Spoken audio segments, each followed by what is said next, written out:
All right, are we all ready? Okay. I don't know what Steve wants when he says chizuk. I don't sell Judaism, and I certainly don't use Judaism as a psychological tool to feel good or some stuff like that. I'm sorry. For me, Judaism is an expression of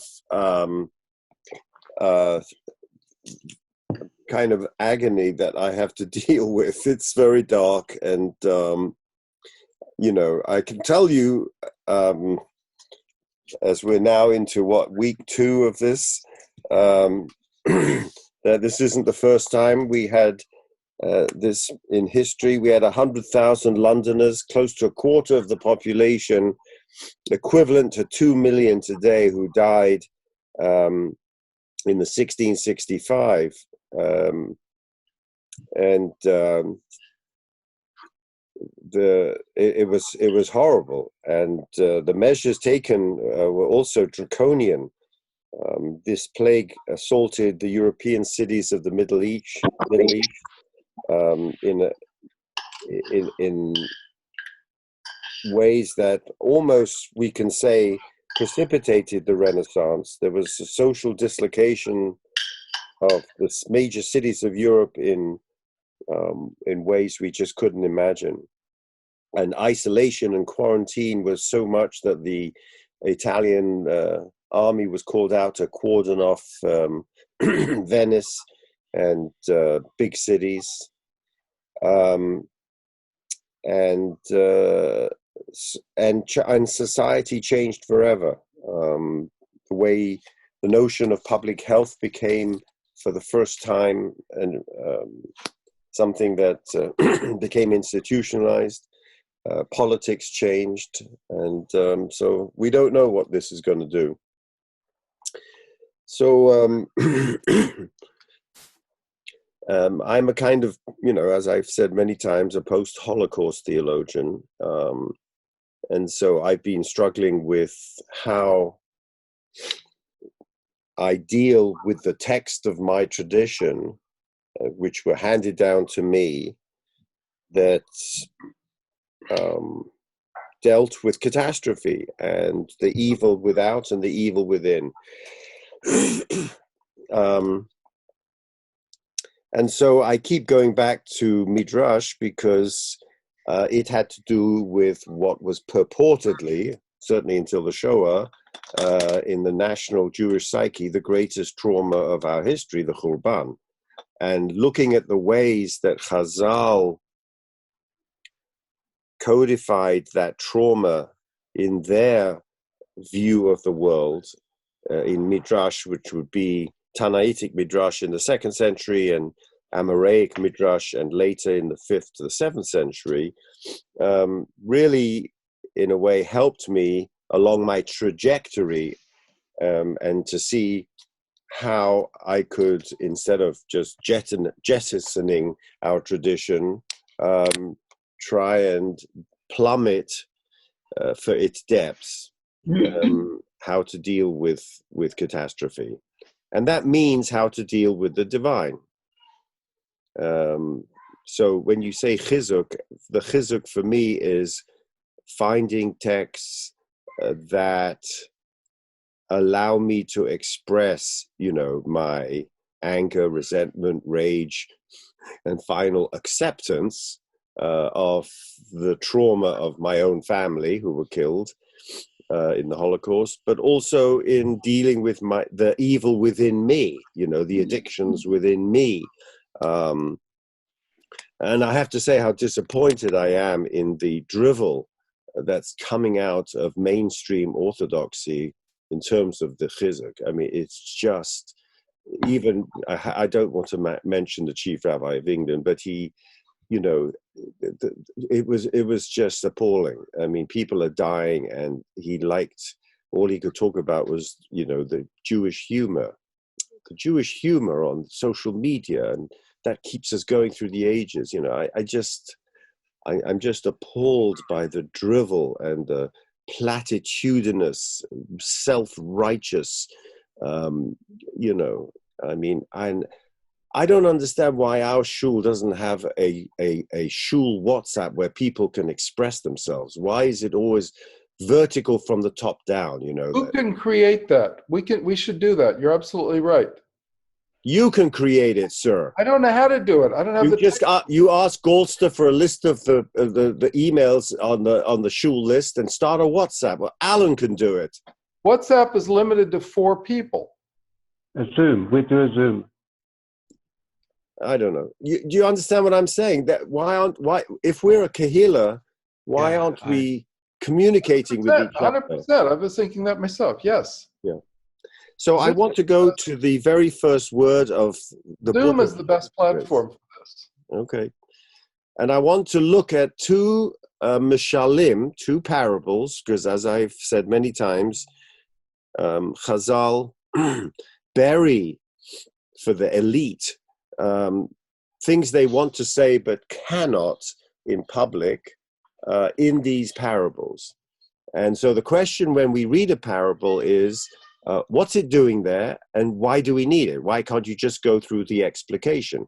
So as I said last week, you have the text, then you have a problem that the Midrash brings up in the text.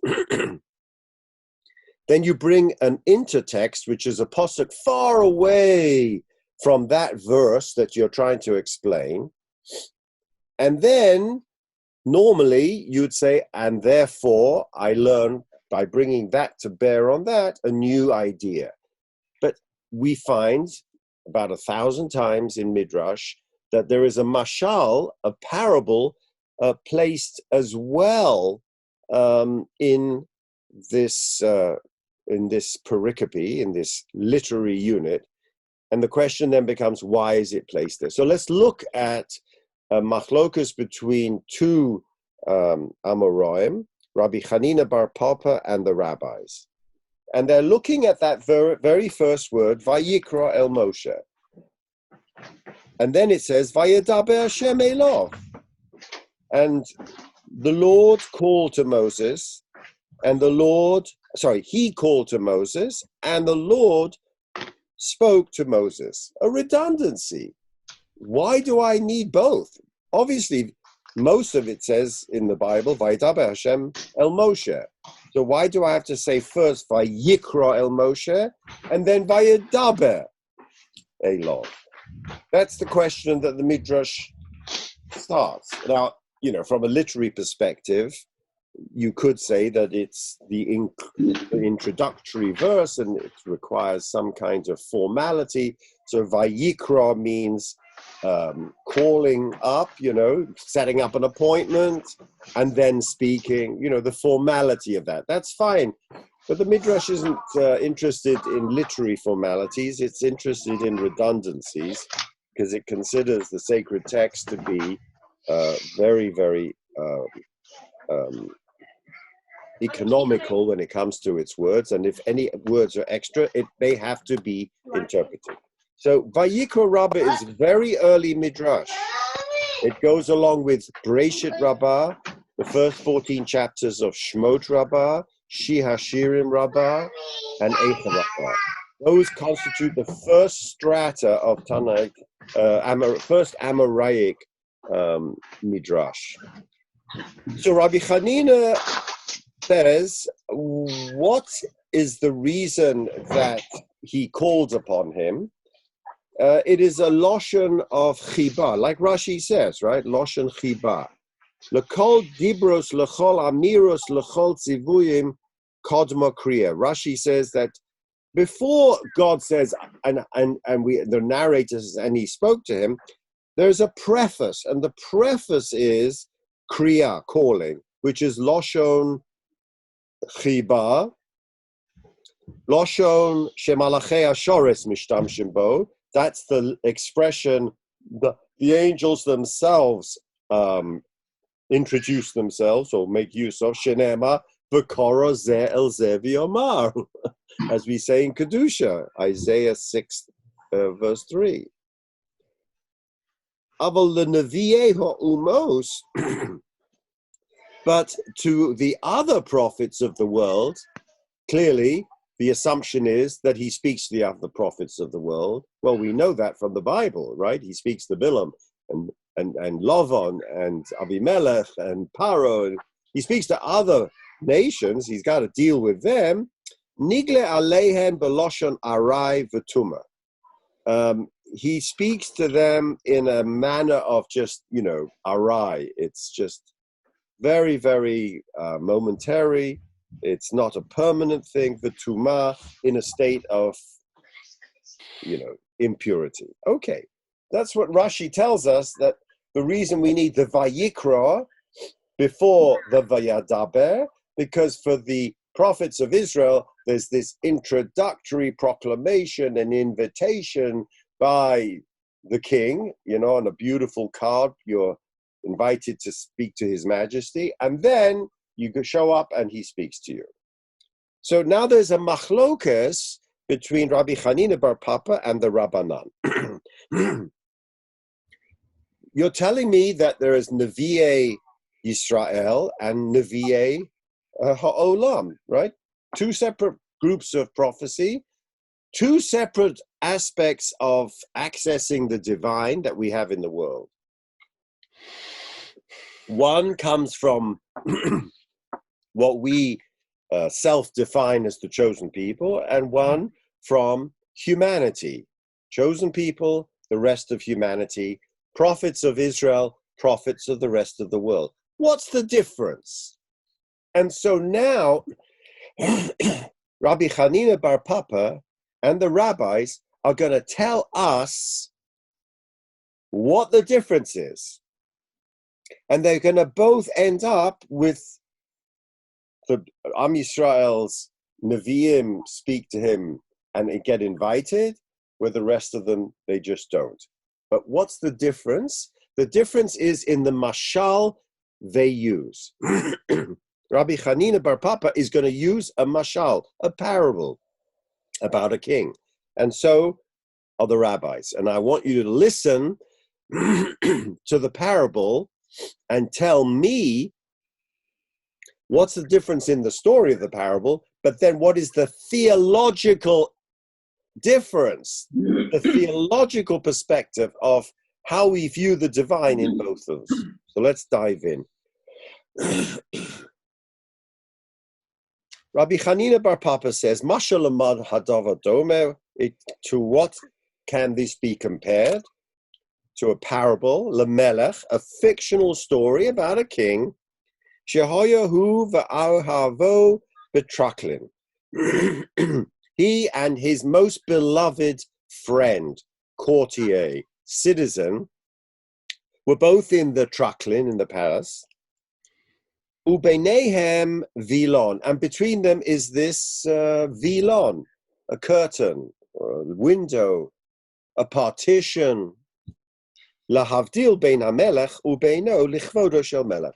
In order to separate him from the hoi polloi, right, the blue bloods from the rest of us, lichvod shel melech, because that's the covet of the melech. That's protocol. Court protocol required a separation between the king and the rest of the people. You still see it some places in which there's a palanquin and the king or queen are behind this curtain, in order to separate the royalty from the hoi polloi. Now, when the king wants to speak to his beloved friend, courtesan, hoya mekapel et havilon ad sheroehu ponim el ponim. So he would then fold apart the vilon, the curtain, until they would see each other face to face. Now, ponim and ponim, is not just, right? Kamayim el ponim, we know from Mishlei, and ponim el ponim is used as a text by God and by the narrator to show how close God and his beloved servant Moshe Rabbeinu was. Ponim el ponim, face to face, they would speak to each other, right? But in the mashal, this is just opening the window and the king speaks to Moshe face to face. Umedaber imo begilui ubederech chiba. Remember that word from Rashi, loshon chiba. This in a state of love, right? Face to face, he speaks with him. Begilui, he has revealed himself openly. Ubederech chiba, in a loving manner, in good friendship. That's the mashal. It's a lovely mashal, very happy, right? All it talks about is his friend. The implication is that when he's talking to anybody else who's not his friend, what's happening? Behind the vilon. The vilon stays closed. The vilon stays closed because of the kavod of the melech. So this story is about class distinction, royalty, and hoi polloi. It's about communication, levels of communication, levels of access to the king. Yes, the king has to speak to others, but he doesn't love them. They're not beloved by him. And therefore what? It affects the communication. The vilon remains closed. There is no gilui of the ponim, the revelation of the face, ponim el ponim, right? He's megale, the gilui bederech chiba. There's no exposure of self. If there's no exposure of self, there's no communication. It's all one way. You ask him something, he tells you something. Begilu bederech chiba, there is communication at an emotional level. But we don't hear that. We just hear that part of the story in which we're told this is what happens to the one he loves. We're not told, like in many other Mishalem, and for people he doesn't. That's left to us. It's a very early midrash. It's left to you to make that implication. Now let's go to the Nimshal. Kach. Kishemedaber HaKadosh Baruch Hu, the king is HaKadosh Baruch Hu, the beloved is Moshe, obviously. Kishemedaber HaKadosh Baruch Hu im Nevi'ei Yisrael. Oh, not just Moshe. Notice how the Bala Medrash extends this to all the prophets of Israel. Nevi'ei Yisrael, Ho'ahuvim alav, who he are beloved to him. Ein havilon mafsik beinehem. This curtain is not a barrier between them. Because of his love for the Nevi'im of Am Yisrael, the vilon is not, it's not kept. It doesn't hold it back. K'moshe ne'emar b'Moshe, and I'm going to show it to you for the other Nevi'im as well, but especially Moshe. Per el per adaber bo. Numbers 12:8, when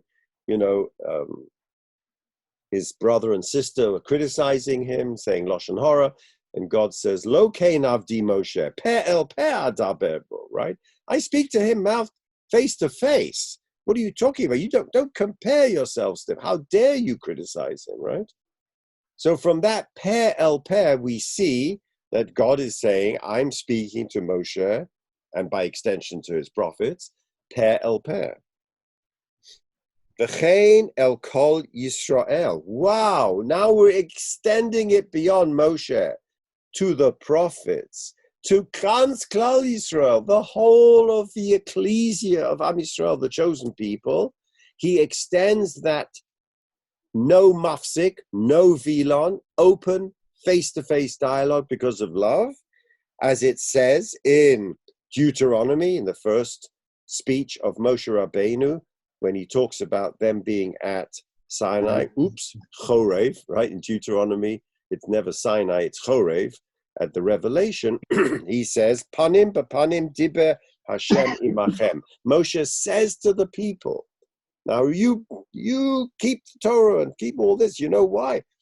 He loves you, and he spoke to you face to face. Okay, so that's Klal Yisrael. Now he will extend this, which he didn't do in the Mashal, but he does now in the Nimshal. V'chein nevuas kol nevi'ei Yisrael, shehei mitnabim mikoch nevuah. Begilui, okay. Aval nevi'ei umas ha'olam, but to the prophets of the nations of the world. Now, the king has to deal with everyone. He can't just deal with his friends. He's the king. And here we have the king of the world. So he's running the whole world, not just Am Yisrael. Oh, okay. So he's got to speak to everyone else too. It's part of his, administrative duties. So what happens there? Havilon mafsik beinehem mitoch she'enom ahuvim lo. Now he infers from the mashal in the nimshal that with the prophets of the world, this palanquin, this curtain, this partition is kept closed and separates him from them because they're not beloved. Does the world still continue? Of course. Does he still control the world? Yes. Does he still give orders to the other Nevi'ei Uras Olam? Yes. He communicates with everybody. The only question is how. Whether there's the Vilon, direct axic, ponim beponim, expressing his love of that courtier, Am Yisrael, Nevi'ei Yisrael, Moshe Rabbeinu, or is there the separation, the formality of justice and administration and the executive branch without any close access? That's the first mashal of Rabbi Chanina bar Papa. Vayikra el Moshe, Vayadaber elov means I am getting close to because of love. I'm opening the window. Vayikra means he's opening the vilon, and then he speaks and contacts them. Now let's dive into the Rabbanan. And as we're reading it, I want you to be thinking that this isn't just a cute parable like we learn in Midrash for kids, right? Or that we learnt in school. And not only that it's just a nice ditty that adds to the Midrash, but it is actually the most profound thoughts that Chazal bury in this Midrash. And why would it be? There's always something radical that they want to say in the Mashal that they can't say in regular speech. Rabbanan. Mashal lema hadav adome lemelech shehaya lo isha. This is their vilon. This is what? This is their vilon. This is their way of creating that separation. Beautiful. So they're not Beautiful. speaking face to Right, face. right. The Mashal itself is speech that's behind or a vilon, correct. Beautiful. The melech shehaya lo isha. A king had a queen. Very nice. Shehi shelo binesuim kadat. And she belongs to him because they got married. There was a wedding. There was a ceremony. Kadat. And it was legal. And it was officiated by all the priests and everything. So he's got this wife. And they're married. And it's formal. However, he also has upilegesh. He has a pilegesh, a concubine. She'ena nesua lo kadat, who's not married to him kadat, according to the law of the land. It's a pilegesh. I don't want to go into the history of pilegesh, the legal history, because I don't think that what they're trying to say is a legal statement here. What they're trying to say is he's got a wife and then he's got a little bit on the side, if I can say it that way. All right? He's got a wife, formal, and a pilegesh, not formal. Kashahu holech etzel ishto. Now, when he's going out for a walk with his wife on Park Avenue or in Buckingham Mall Park or wherever, etzel ishto holech befarhesia begalui. He walks with her in public, without shame, begalui, so that everyone can see them walking with each other. Ukeshehu holech etzel pilagsho. But when he's walking with his pilegesh, hu holech b'matmonim. He walks along the side streets. He walks in the alleyways. Bidrachim nistarot, hidden pathways. Keshehu matmin atzmo, as he has to hide himself along with her, because he cannot be seen with her. Unbelievable, mashal. A king, and I'm thinking of the president, when he's in public, he's with the first lady. And then when he goes to Moscow or he goes here or to who knows what the hell he goes up to. It's all in hiding. One is appropriate, it's kadas. One is inappropriate, it's shelo kadas. So why does he do it? I don't have to answer that question, do I? But that's the mashal. So interesting, because compared to the first mashal, everything that the first king does is appropriate. It's absolutely expected. He has to administer justice. He has to administer the realm. If it's someone who's normal, there's a vilon. That's protocol. If it's someone he really likes, his good buddy friend from old times, I'm thinking of Henry V and, Parzival, right? Oh, in Henry IV, he would go down all the pubs in London with him, right? Now he's Henry V, but if Parzival shows up, he'd open the window, right? But here, we're talking about the character of the king. The king wants to have it both ways. He wants the formality of the queen because she comes from good royal stock and she adds to his reputation. And her father is a great king in his own right from across the land. But on the other hand, he wants a piece on the side because, that's what men do. Now let's go into the Nimshal.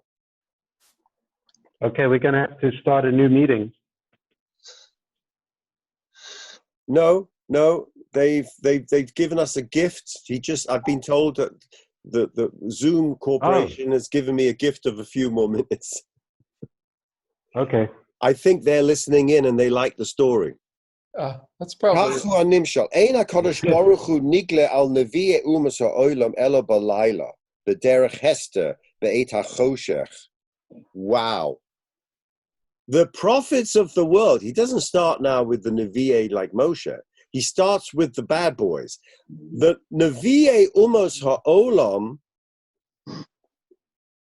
he reveals himself to the Nevi'e Umos Ha'olam only at nighttime in a hidden manner, Be'et HaChoshech, when it's dark outside, Lo ma she'ein heim chavivim olav, to say maybe they're not so beloved to him. Shenema. maybe he's just not that they're not beloved. It's just that he's embarrassed. Yeah. And I think a later editor added she'ein chavivim. A From Art Scroll editor added, because it's in parentheses. I didn't check the manuscripts, but I'm pretty sure when I learned Vayikra Rabbah 18 years ago with Buber's critical apparatus, that wasn't there. So what's the nimshal here? Hashem is sneaking around with the Japanese on the side? What are we saying? Wait. Okay, I'm waiting. Shenema ba'Avimelech HaPlishti, as it says in the Bible, by Avimelech the Philistine. Vayovo Elohim el Avimelech b'chalom halayla. He came to him in a dream at night. His access to him was hidden in the darkness. No one could see. No one could prove it. Avimelech next morning, God just spoke to me. Oh, yeah, right. Prove it, right? If the Pilegesh would say to someone, I went out with the king last night. We went down the Old Kent Road and had half a bitter. They would go, yeah, right. Tell me another one, right? So Avimelech can't prove that because God came to him benister. Belovon Arami, and when Laban the Aramean had a dream, Vayover Elohim Elovon ha'Arami b'chalom, same thing in a dream. And Bilam, Vayover Elohim el Bilam Laila, he came to him at night, not during the day. Avol Nevi'e Yisrael Nikla Aleim Bayom. So this is a night-day thing. The king goes out at day with the wife, and at night when it's dark with the Pilegesh. God converses, has intercourse with the Nevi'e Umos Olam at night in a dream where it's hidden and they can't prove it. Avol Nevi'e Yisrael Nigla Aleim Bayom, as it says by Avraham, Vayero Elov Adonai. And God appeared to him after the bris. V'hu Yoshev Pesach ha'ohel kachom hayom. He was at the Pesach and he was waiting for guests, and it was at the crossroads. Everybody could see it. And in the middle of it, he says to them, right, excuse me, folks, sorry, I have to speak to the divine, right? So everybody could see it. And Uba Moshe, Vayehi bayom dibe Adonai el Moshe, in Exodus 6. And it was on that day, daytime, that God spoke to Moses. The Eile told us, and in Bamidbar 3, Bayom Diber Adonai Esman. So we have this totally amazing mashal of a king who just can't keep his hands off his Pelegesh, right? So he meets with her at night. So the implication is for the Bala Medrash that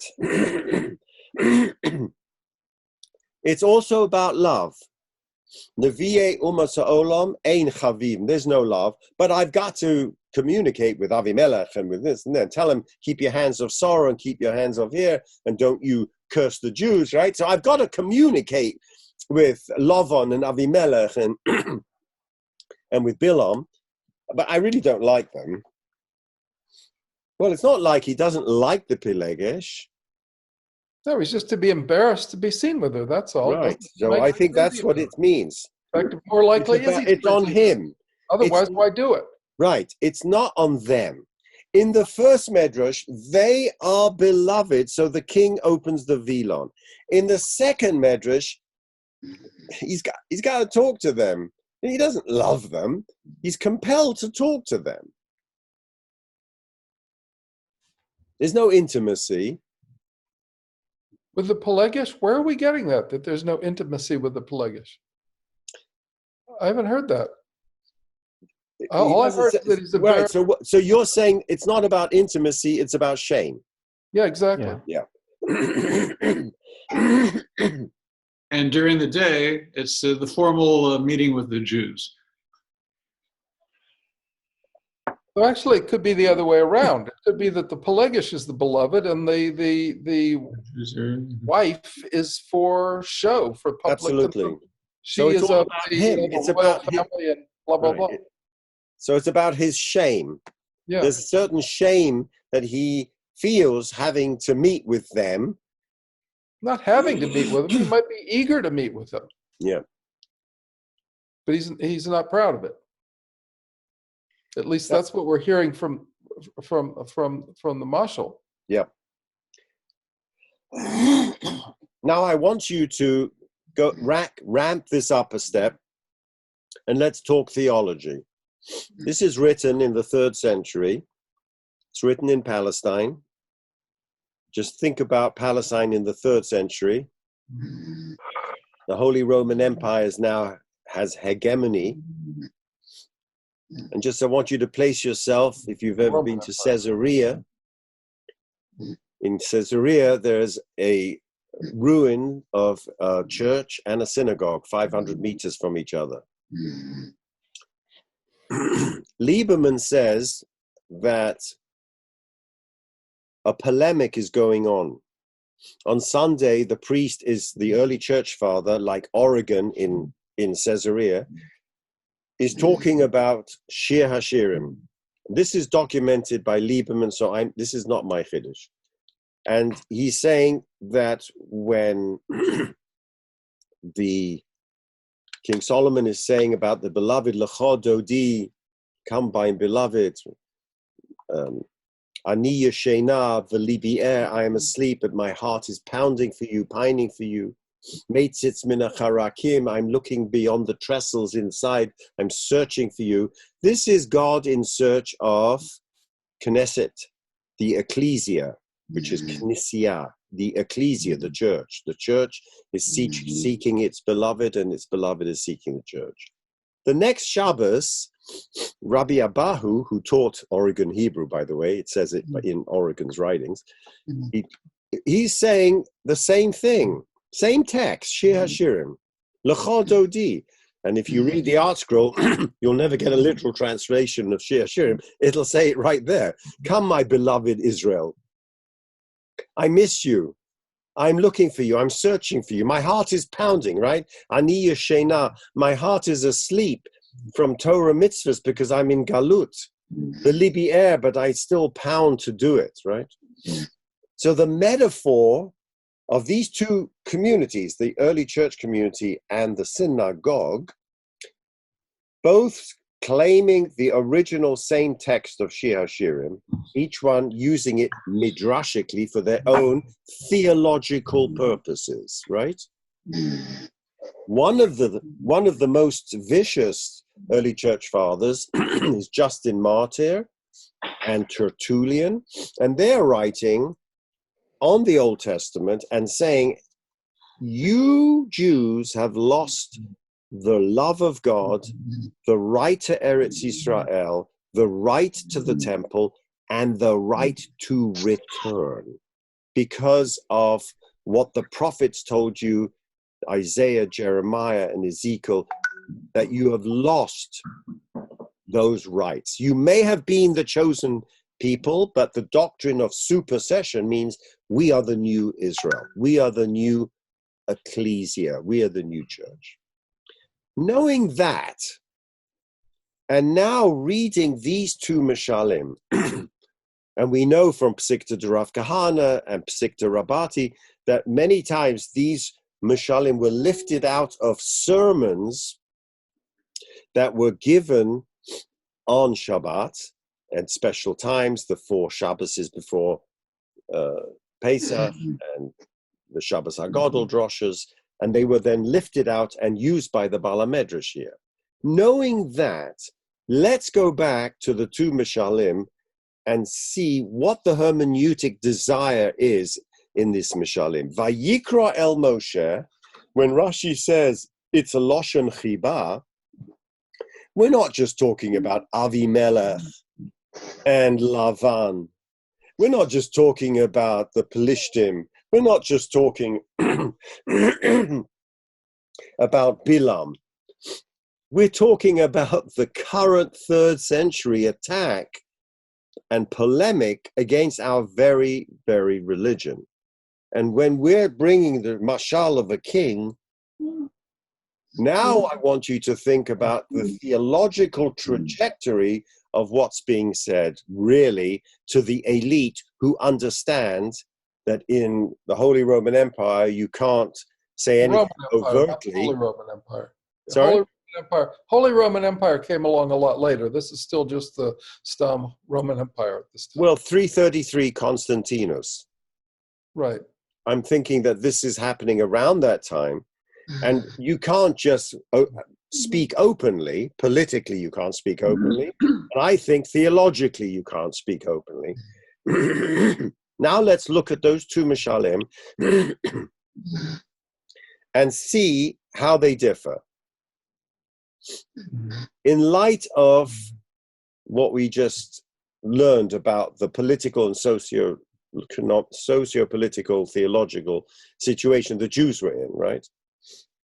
So there is a king, and he has to deal with the world. And there's a Vilon. This is all about intimacy. From the outside, the law will come out. He has to run the world. He has to deal with every nation. And in fact, in Caesarea, there's a synagogue here, and there's a shul down the road, right? But what's the difference between us and them? They have a Vilon. Not that they don't have access to the divine. We see it. Look at these beautiful churches with mosaics and these beautiful columns and Roman columns and bridges and circuses and theater. Israel is teeming with the Holy Roman Empire, or whatever its precursor is, right? Building bridges but there's a difference, and the difference is intimacy with the divine. He opens the Vilon for us, and that is our comfort, that we have this close connection. Now look at the second one. L'melech shehoya lo isha upilegesh. Here I see an implied criticism, a protest, Mashal. What the hell are you doing with the Pelegish? You're married to us. We have a ksuba. It's called the Torah, sir. You can't just walk out on us. You can't just two-time us. You can't sneak out on us at nighttime. We can see what you're doing. We see the church down the road. That's your Pelegish. Excuse me? What does that say about you? About your shame? You don't meet with them only at night, and with us, you meet during the day. But we know you're two-timing us. I see in that an inherent protest. It's very hidden. It's very subtle, because it goes to the character of the king. What kind of a king does that? I mean, we know a president that does that, but what kind of a king does that? Right. And so I see the machlokus between Reb Chanina and Rabbanan as a kind of difference in Vayikra, in the sense of what does it mean to this chosenness? And Rabbi Chanina Bar Papa is trying to hold on to that old-time relationship. He won't give up on that. He's going to find texts in which God only, yes, he has to speak to them. He has to deal with the rest of the world. But, you know, the Vilon is closed, and with us it's open, right? And we've had that in our rabbinic theology for the last 2,000 years, until the Warsaw Ghetto, when the Piasetzner cries out and says, what happened? The Vilon is closed on us too, you know. But the second Rabbanan, I am very moved by that. Being a man and being naughty, and I understand the king, you know. I understand what marriage is and what the formality of marriage is, and what urges, needs, and desires are of the king. He has these urges. He's got to go out at night to the red light district. What can we say? That's what a man does. But he has shame about it. So he's not going to do it in public. Yeah.